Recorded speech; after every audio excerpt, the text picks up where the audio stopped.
Aloha and welcome to ICS 613 Advanced Software Engineering. My name is Philip Johnson. I'm the professor for this class and I'm looking forward to this class. You're going to have a great time doing it. You can email me at johnson@hawaii.edu. There's the website, which you probably already know about. My office hours are typically the hour before class starts, but you can always drop by. If you see my door open, feel free to knock and let me know what you need. There are a few goals for this class. First, I want you to learn to efficiently build high-quality, reasonably large-scale software systems. By reasonably large-scale software systems, I mean, maybe 500,000 lines of code. If you get to 1,000,000 lines of code or a few million lines of code, then there start to be other kinds of scale issues, which we're not going to really worry about in this class. But essentially, I'm going to teach you about technologies and processes that you can use that should scale pretty reliably to those kinds of systems, which for a lot of people are basically the typical size of technology they want to work with. And we're also going to do this in an open source style. You may work in a closed source setting in the future, but understanding open source community development principles is going to be useful to you no matter what kind of environment you find yourself in ultimately. We're also going to work on your professional persona. That's how you are viewed by the online community when they Google your name, essentially. So what happens when they looked at your LinkedIn profile, or what happens when they find a professional portfolio for you? What are they going to see? And what we want to do is, through this class, help you build up some available online materials that help give people a good sense for what you're capable of. And then finally, I teach this class in a particular style called athletic software engineering, and that's going to be probably a little different from what you're used to, but the hope is that it will help you learn the material both deeply and efficiently. It's not the case that it won't require a lot of work, but I hope that it will lead to you having a pretty good understanding of the material, and also maybe some practice at ways you might want to learn material in the future. There's a few texts for the class. Thinking in Java, just if you don't know that much about Java, it's a pretty good intro, but it's not required. Elements of Java style is required. You should pick that up pretty soon. And then after about a month, of course, we'll start working with the Play application framework, and either we'll buy the Play for Java ebook or maybe another ebook at that time. I'm going to see what the best one is at the point at which you need to get it. So don't buy Play for Java quite yet. Prerequisites: you need to know some Java, not a whole lot, but at least kind of a couple semesters of Java would be good. Or if you're real good at C# or C++ and think you can pick up Java quickly, okay. Development environment: this is fairly important that you have a relatively decent laptop for the class. And also, it's going to require some time to do the class. This is fairly labor intensive, like any kind of skill acquisition situation. So please don't take this class if you're taking a zillion other things and you're just going to swap it in 1 or 2 days a week. You're probably going to need to swap this class in most days of the week in order to make it a fun experience and not just completely stressful. You need to have a relatively modern laptop for this class. They're not that expensive. And the reason why we need a laptop is because you're going to be doing a lot of programming in class, and so you need to bring a computer to it. Netbooks are not really that good for software development, so I really recommend you don't try to use an iPad or some little Chromebook or something. Grading. That's my tentative grading scheme. The basic thing is, I always say that if you get 90% of the points for the class, that's going to guarantee you an A. What that means is there's no bell curve. You're not competing with other people. I don't mind giving out all A's as long as everybody does really well. I also don't mind giving out all C's if nobody does well. So typically that doesn't happen. So everybody do well, and then everybody gets a good grade. Athletic software engineering education is the kind of the pedagogy, and basically what that means is that within a module I'm going to focus on one or more skills, and by having and I want you to develop fluency with that skill. And what fluency means is that you can solve problems using that skill quickly. That means you don't have to Google every 3 seconds to figure out, a language, a library method, or, some kind of CSS, simple construct or whatever. And so the way that I assess whether or not you're fluent with any particular skill that we're teaching in a module is by giving you a time test where you have a very limited amount of time to solve a problem you haven't seen before. And if you can't solve it in this limited period of time, then you haven't achieved fluency with the skill.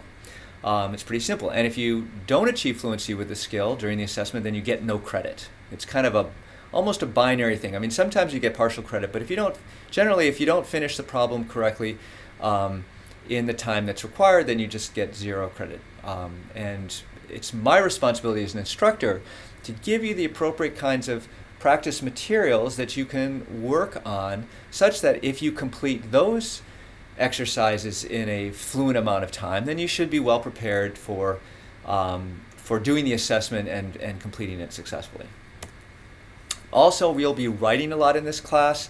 Software engineering as a discipline, it requires a lot of writing, so I want you to develop the ability to write technical essays, and this is also a great way to help people understand more about your professional skills by writing about what you've done and the issues that you found and so forth.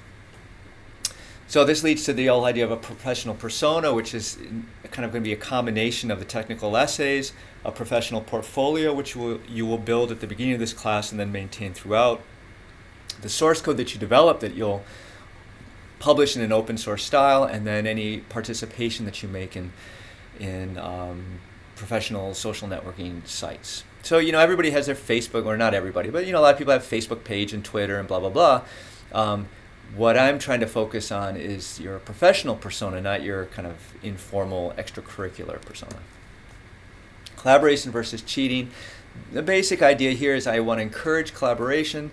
It goes into cheating when you submit somebody else's work as your own. So don't do that. If you are using somebody else's code or somebody else's ideas, that's more than 3 lines of code long, if it's 3 characters that someone gave you, then, you don't have to attribute that. But if it's more than a few lines of code that someone else explained to you how to do or gave you to do, then, you need to acknowledge that in the source code itself and make sure you have permission from that person. So you're never cheating as long as you attribute all the work to the person who actually did it. Now, you may not get a good grade if you turn in an assignment and it was all written by somebody else, but at least you're being honest about that. You'll not get a good grade, but you won't be reported for academic, discipline. Okay, so that's that. So let's now look at the website and look at what you need to do for this introductory module. Here's the home page. You should read through this, which gives you a little bit of info about the class. And then you go to the modules page, and you'll click on Introduction. And what you'll find is that there are 2 learning outcomes. I want you to understand how this course is structured and how you're going to learn in it. I also want you to install an appropriate development environment. So by the end of this module, you should have a laptop.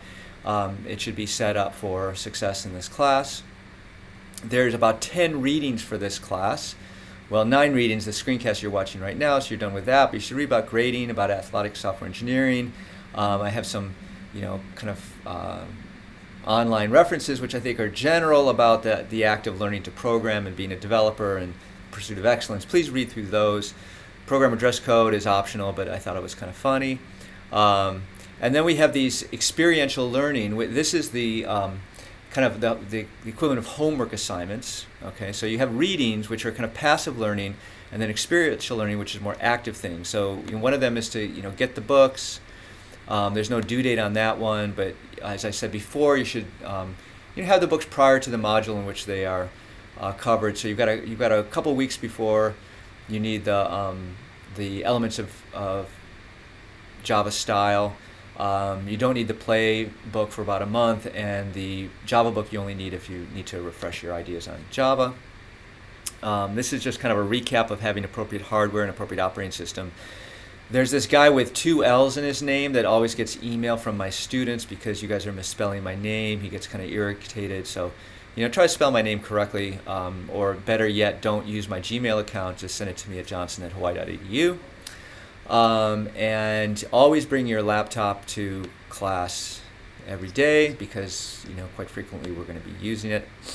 And then the first assignment that actually has a due date is to introduce yourself. That means going to the ICS 613 Google discussion group, and then you're going to have to request to join the group, so please do that. And after I approve it, you can actually post a reply to the introduce yourself posting, and then that first of all verifies that you can actually post things to the news group, which is good.